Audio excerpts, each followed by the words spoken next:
Hello students, welcome to our channel STC। आज हम लोग जो चैप्टर डिस्कस करने वाले हैं वो है रिप्रोडक्शन इन ऑर्गेनिज्म, अर्थात जीवों में जनन। सबसे पहले हम लोग जानेंगे कि रिप्रोडक्शन क्या होता है।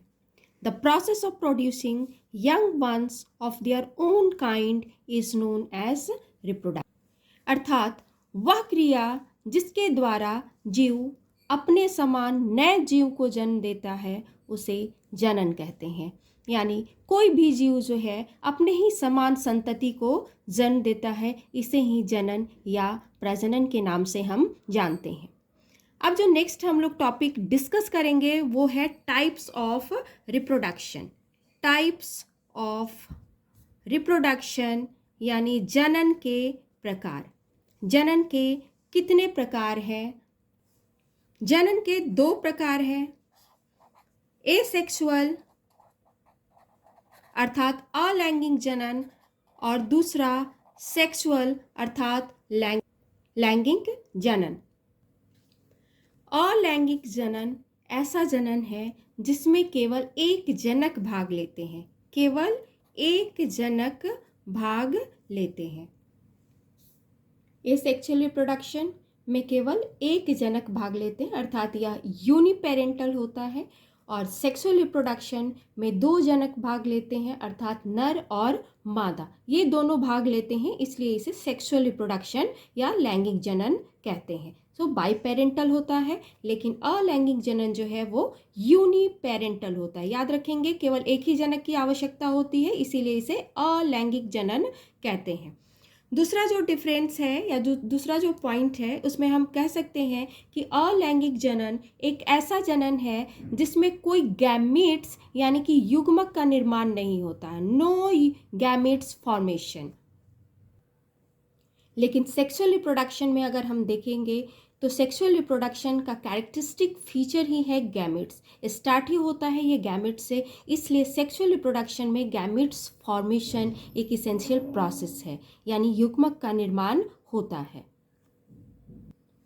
एसेक्सुअल रिप्रोडक्शन में जब भी कोई डिवीजन होगा यानी कोशिका विभाजन होगी तो वो समसूत्री विभाजन होगी, यानी कि माइटोटिक सेल डिवीजन द्वारा कोशिका में विभाजन होगा।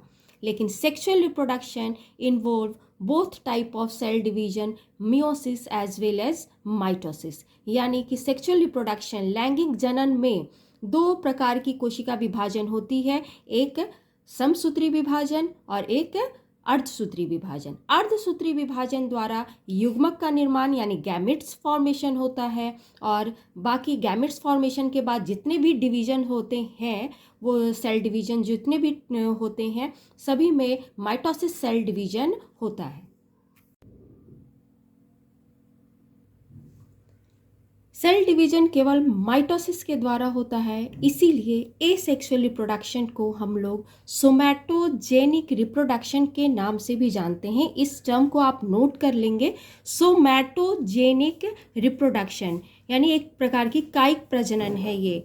सोमैटोजेनिक रिप्रोडक्शन के नाम से भी जानते हैं, सोमैटोजेनिक। अलैंगिक जनन द्वारा जितनी भी संतति उत्पन्न होती है वो अपने जनक के बिल्कुल समान होती है, और वैसे संतति को हम क्लोन के नाम से जानते हैं। क्लोन यानी कि एक ऐसी संतति है जो अपने जनक के यानी कि अपने पेरेंट्स के बिल्कुल आइडेंटिकल कॉपीज होती है। तो जो offspring are identical to their parents and that offspring are known as clone. लेकिन सेक्सुअल रिप्रोडक्शन यानी लैंगिक जनन की बात की जाए तो वैसी संतति इसमें उत्पन्न नहीं होती, क्योंकि इसमें दो जनक भाग लेते हैं, और दो जनक के भाग लेने की वजह से जो ऑफस्प्रिंग प्रोड्यूस होती है उसमें जेनेटिक रिकॉम्बिनेशन यानी अनुवांशिक विभिन्नता होने की वजह से वो अपने जनक के से बिल्कुल समान नहीं होते हैं, क्लोन नहीं होते हैं, बल्कि वो उनसे डिफरेंट होते हैं।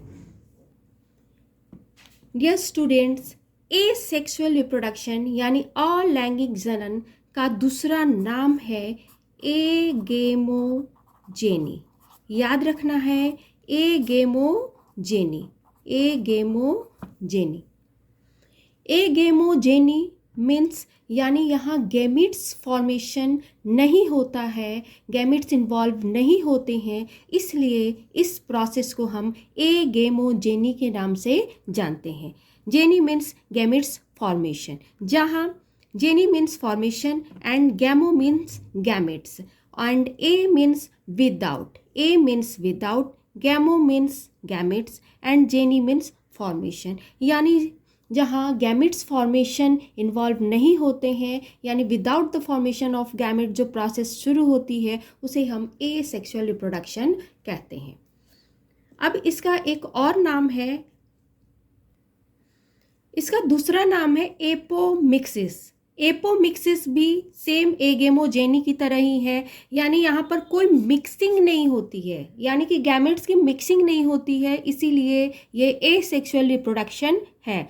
तो आज हमने क्या जाना एसेक्सुअल रिप्रोडक्शन के बारे में कि एसेक्सुअल रिप्रोडक्शन का क्या कैरेक्टरिस्टिक्स होते हैं, क्या उनमें क्या उनके गुण होते हैं। तो हमने देखा कि वो यूनिपेरेंटल होते हैं, गैमेट्स फॉर्मेशन नहीं होता है, इसलिए उनको हम एगेमोजेनी कहते हैं और एपोमिक्सिस भी कहते हैं।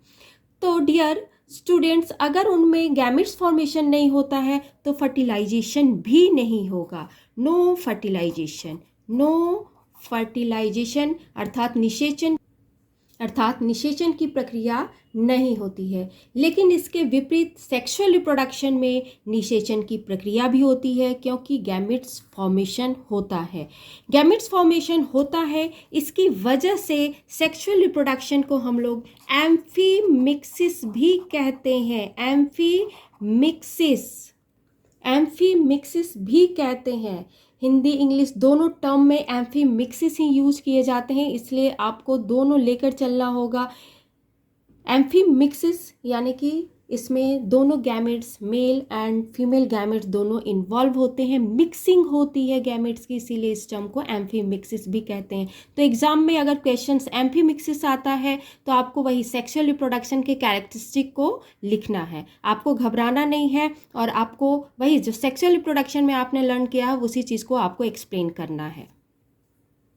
स्टूडेंट्स, अगर यहाँ तक कोई भी कंफ्यूजन हो तो आप वो क्वेश्चन अराइज कर सकते हैं कमेंट बॉक्स में। अब जो हम लोग नेक्स्ट टॉपिक डील करेंगे वो है टाइप्स ऑफ एसेक्सुअल रिप्रोडक्शन, यानी अलैंगिक जनन के प्रकार। तो सबसे पहला प्रकार है फीजन। फीजन अर्थात विखंडन। दूसरा प्रकार है मुकुलन यानी कि budding.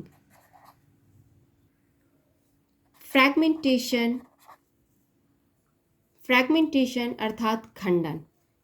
Fourth one is sporulation अर्थात बीजाणु जनन, and fifth one is vegetative propagation अर्थात कायिक प्रवर्धन। अब हम लोग जो देखेंगे सबसे पहले विखंडन यानी कि फीजन के बारे में देखेंगे कि फीजन होता क्या है। जैसा कि नाम है फीजन, फीजन मीन्स स्प्लिटिंग यानी कि टूटना। तो फीजन में जो भी ऑर्गेनिज्म रिप्रोड्यूस करेंगे फीजन के द्वारा वो जस्ट टूट जाएंगे और उनका रिप्रोडक्शन हो जाएगा। तो अब हम लोग इसको थोड़ा विस्तार से देखेंगे कि फीजन है क्या और कौन कौन से ऑर्गेनिज्म हैं जो विखंडन विधि के द्वारा प्रजनन करते हैं। अभी जस्ट मैंने आपको बताया फीजन यानी विखंडन का मतलब क्या होता है, टूटना। यानी ऑर्गेनिज्म जो रिप्रोड्यूस करेगा वो दो या दो से अधिक भागों में टूट सकता है, और वो कितने भागों में टूटेगा उसी के आधार पर उसके टाइप्स को बताया गया है। जैसे फीजन के दो टाइप्स हैं, एक है बाइनरी फीजन और दूसरा है मल्टीपल फीजन।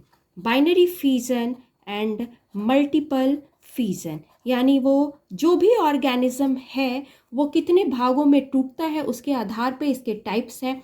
अगर वो दो भागों में टूटता है तो उसे बाइनरी फीजन यानी कि द्विखंडन, बाइनरी मीन्स व्हाट, द्विखंडन, दो भागों में टूटता है वो ऑर्गेनिज्म।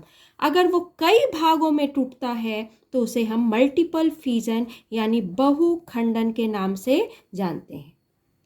क्लियर स्टूडेंट्स, अगर यहाँ तक कोई कंफ्यूजन है तो आप ज़रूर पूछेंगे कमेंट बॉक्स में। ये इन सारे क्वेश्चंस को पूछे जाते हैं, खासकर इनके एग्जाम्पल्स काफ़ी इंपॉर्टेंट है एग्जामिनेशन पॉइंट ऑफ व्यू से, इसलिए आपको कहीं भी कोई भी कंफ्यूजन हो तो आप क्वेश्चन पूछ सकते हैं।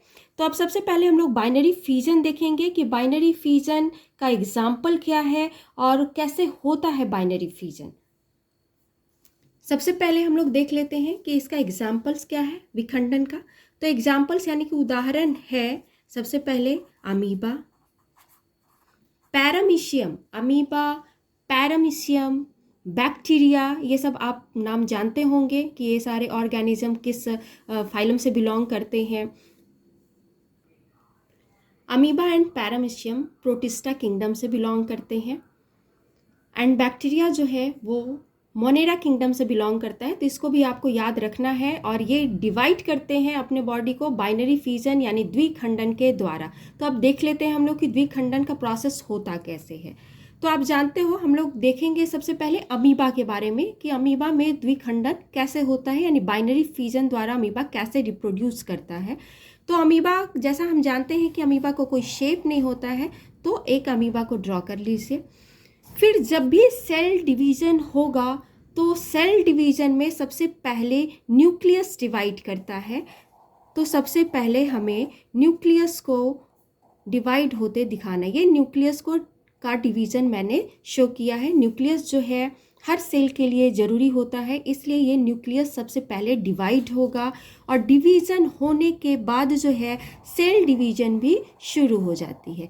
सेल डिवीज़न अर्थात साइटोकाइनेसिस और हर जो ये साइटोकाइनेसिस हो रही है, ये साइटोकाइनेसिस अर्थात कोशिका जो विभाजन शुरू हो गया है, दोनों कोशिकाओं के तरफ एक एक केंद्रक यानी न्यूक्लियस चला जाएगा और जैसे ही वो चला जाएगा सेल डिवीज़न कंप्लीट हो जाएगी और दो छोटे छोटे अमीबा का फॉर्मेशन हो जाता है। इस तरीके से अमीबा जस्ट डिवाइड होकर दो छोटे छोटे डॉटर अमीबी सेल्स का फॉर्मेशन करती है। यही है द्विखंडन, जिसमें एक ऑर्गेनिज्म दो ऑर्गेनिज्म में डिवाइड हो जाता है। एक बात याद रखना है, बाइनरी फिजन एक ऐसा प्रोसेस है जो इमॉर्टैलिटी को मेंटेन करता है। ये भी क्वेश्चंस पूछे जाते हैं अक्सर एग्जाम में कि कौन सा प्रोसेस है जो इमॉर्टैलिटी को मेंटेन करता है, अर्थात इस प्रजनन के द्वारा ऑर्गेनिज्म कभी मरते ही नहीं है, तो वो है बाइनरी फिजन। चाहे वो अमीबा में हो, पैरामीशियम में हो या बैक्टीरिया में हो, जिस ऑर्गेनिज्म में भी होगा वो अमरत्व को प्राप्त होते हैं, यानी इस प्रोसेस के द्वारा वो कभी मरते ही नहीं। आप भी देख सकते हो ना, जस्ट अमीबा जो है वो डिवाइड करके दो ऑर्गेनिज्म में चेंज हो गया, कुछ भी पार्ट्स इसमें डेड नहीं हुआ, जो कि केवल यूनिसेल्यूलर ऑर्गेनिज्म को वरदान है। यूनिसेल्यूलर ऑर्गेनिज्म आप देख रहे हो, अमीबा भी यूनिसेल्यूलर यानी कि एक कोशिकीय जीव है, पैरामीशियम भी और बैक्टीरिया भी। हाँ, बस इनका किंगडम अलग अलग है। बैक्टीरिया मोनेरा किंगडम से बिलोंग करता है, but amoeba and paramecium belongs to protista kingdom, लेकिन दोनों यूनिसेल्यूलर ऑर्गेनिज्म है। और एक और डिफरेंस है dear students, amoeba and paramecium both are eukaryotic organism. Eukaryote आपको पता है कि यूकैरियोट्स क्या होते हैं, ऑलरेडी आपको मैंने बता दिया है। एंड बैक्टीरिया जो है वो प्रोकैरियोटिक ऑर्गेनिज्म है। अब जो हम लोग नेक्स्ट टॉपिक देखेंगे वो है बहुखंडन अर्थात मल्टीपल फिजन। एक ऑर्गेनिज्म के बहुत ऑफ ऑफस्प्रिंग बन जाते हैं इस प्रोसेस के द्वारा, इसीलिए इसको मल्टीपल फिजन कहते हैं।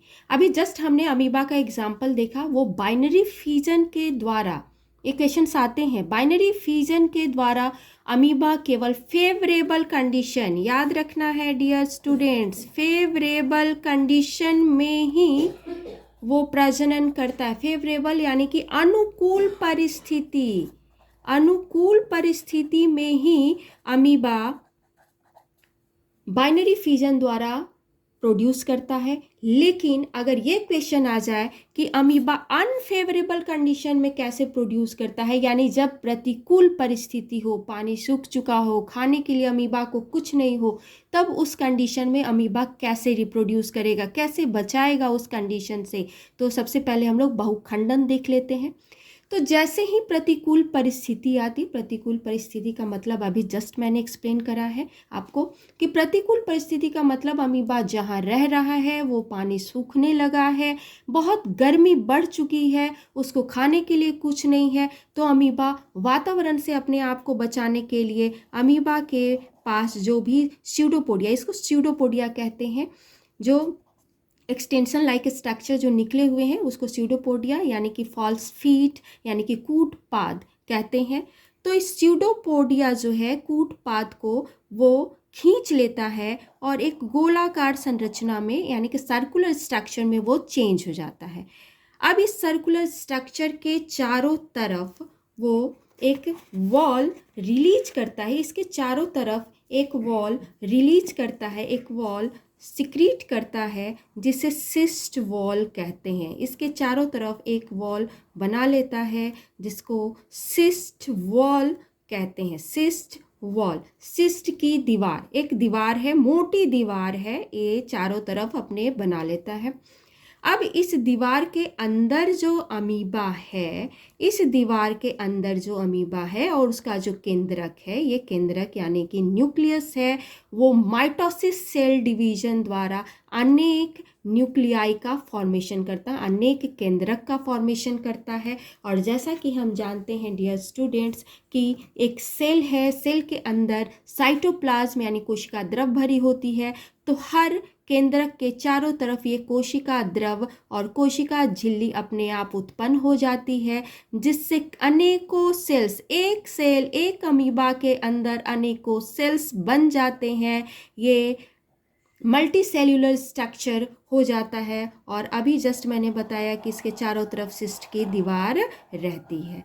ये सिस्ट की दीवार रप्चर हो जाएगी, सिस्ट की दीवार जब फेवरेबल कंडीशन आएगा रप्चर हो जाएगी, टूट जाएगी, फूट जाएगी और ये छोटे छोटे अमीबा जो है बाहर निकल जाएंगे। तो जस्ट अभी हमने देखा कि एक अमीबा से कई छोटे छोटे अमीबा का जन्म हुआ। ये एक बहुखंडन विधि है और बहुखंडन विधि अमरत्व को प्रदान नहीं करती, यानी इमॉर्टैलिटी को मेंटेन नहीं करती। याद रखना है इसमें अमीबा इमॉर्टल नहीं है, क्योंकि इसके कुछ बचे हुए जो भाग हैं, जो सेल्स में चेंज नहीं हुए हैं, वो डेड हो गए हैं और जहाँ पर डेथ है वहाँ पर इमॉर्टैलिटी नहीं है। इसलिए याद रखना है अमीबा इमॉर्टल केवल बाइनरी फिजन द्वारा है, मल्टीपल फिजन द्वारा नहीं है। और अमीबा केवल अनफेवरेबल कंडीशन में ही, याद रखना है, केवल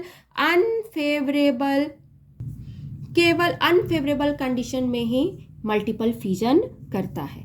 लेकिन एक दूसरा एग्जाम्पल अनफेवरेबल यानी प्रतिकूल परिस्थिति, अब एक दूसरा एग्जाम्पल भी है जो मल्टीपल फिजन करता है, जिसके बारे में भी क्वेश्चंस आते हैं। जो नेक्स्ट एग्जाम्पल है वो है प्लाज्मोडियम।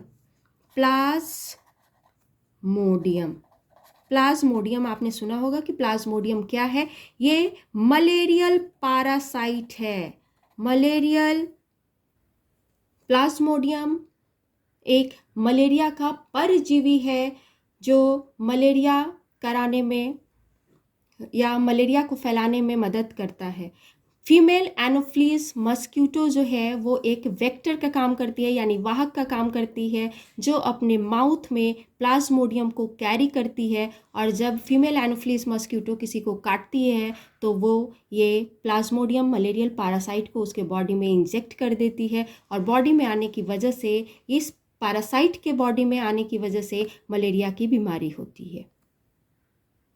सो डियर स्टूडेंट्स, आज हमने देखा रिप्रोडक्शन, उसका definition, types of reproduction asexual and sexual reproduction, लैंगिक अर्थात लैंगिक एवं अलैंगिक जनन।